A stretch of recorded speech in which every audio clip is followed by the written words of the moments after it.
Was that the last that we saw of Vanessa Fisk? And how are Daredevil and Bullseye gonna survive the wrath of the Kingpin?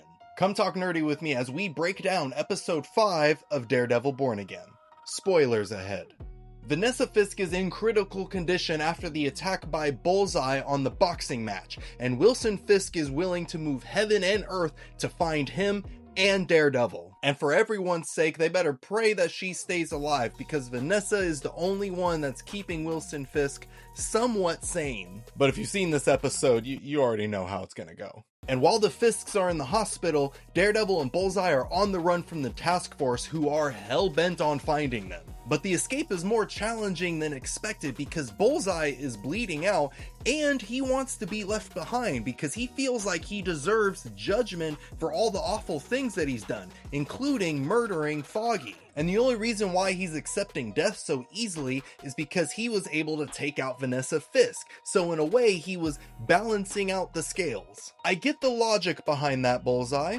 Doesn't work that way, but I understand where you're coming from. But despite Bullseye wanting to be left behind, Daredevil still insists on saving him, and this confuses Bullseye. He's like, I took the life of your best friend and I'm constantly throwing things at you. Like, why are you helping me? And honestly, Daredevil is confused by this too, because he absolutely hates Bullseye. But as the episode goes on, we learn exactly why. A big thing of this episode is the constant flashbacks of the past, so mainly between Matt Murdock and Foggy Nelson, and then also of Vanessa and Wilson Fisk. And these flashbacks serve as like a guide for what's currently happening in this episode. And I gotta say about the flashbacks, one, I absolutely love seeing Foggy Nelson alive again. It just warms my heart seeing him and Matt Murdock just having the best bromance ever. I just loved it. And I absolutely loved how the flashback scenes were filmed, exactly like how the Netflix series was filmed. It was a really good callback.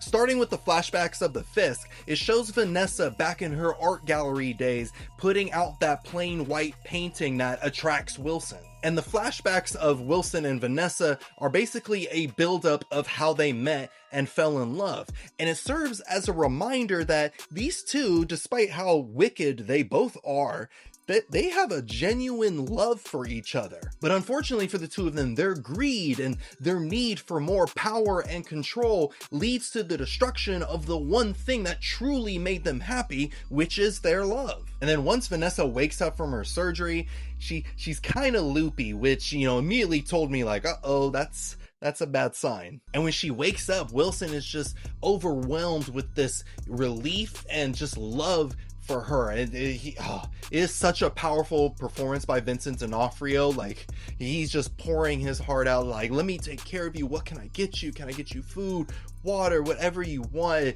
And it's just, once again, this is a genuine love from Wilson Fisk. The Wilson Fisk that we see in this scene is that last piece of his humanity that's just holding on for dear life to his soul, and the only thing anchoring that is his love for Vanessa. And unfortunately, Vanessa does pass away from her injuries, and along with her is that last shred of humanity inside Wilson Fisk. So now we're left only with the Kingpin. We all know the stuff the Kingpin's willing to do to people for just even looking at Vanessa the wrong way.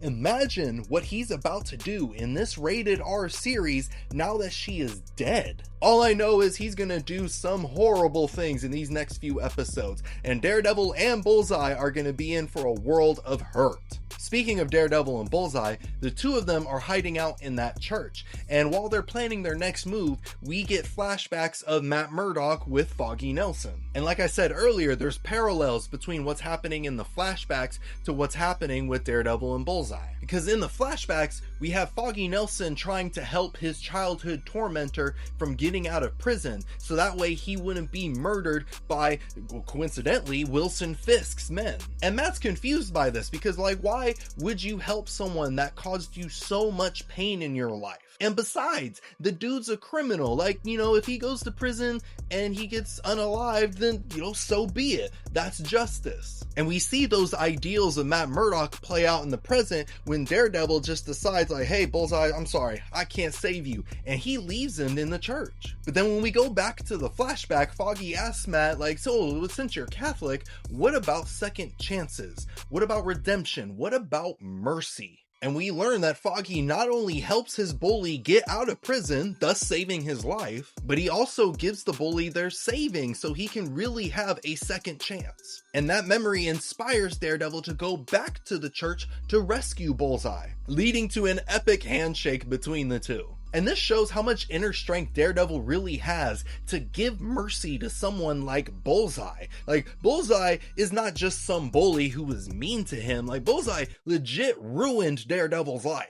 I honestly wouldn't have blamed Daredevil if he had just left Bullseye at the church. Like, hey dude, you ruined my life, deuces, I want nothing to do with you. But I believe Daredevil felt that the best way to honor Foggy's memory, the best way to make up for failing to rescue him, is by living by his example. Much like how Foggy did with his childhood bully, Daredevil is now giving Bullseye a second chance. And a part of me believes, based on what we saw in the last episode, that Bullseye genuinely wants to change. He wants to be a better person, but he's just so it's very hard for him to do. But now that Daredevil is giving him this second chance, maybe Bullseye can learn a thing or two from him. I'd prefer him to stay as a villain, but if he becomes a hero, I'll still love him. But I honestly think there's also an ulterior motive to Daredevil rescuing Bullseye. Because like I kept saying earlier, with Vanessa dead, Kingpin is going to be an absolute menace. Like, he is going to tear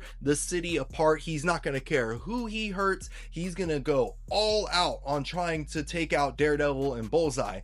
And Daredevil's gonna need all the help he can get. And it would absolutely be a huge help to have someone on your side who can throw any random object with deadly accuracy. And it would be one less thing that Daredevil has to worry about. Fighting Bullseye, I assume, is probably the most annoying thing for Daredevil to do. And I'm already imagining Daredevil and Bullseye working together, just how epic that's gonna look. I think in the next few episodes we're about to see some top tier MCU stuff, ladies and gentlemen. I'm looking forward to it. But what did you think of episode 5 of Daredevil Born Again? Let me know down in the comments below. And if you missed my previous discussion on episode 4, go ahead and click on the box right here, and I'll see you in a bit.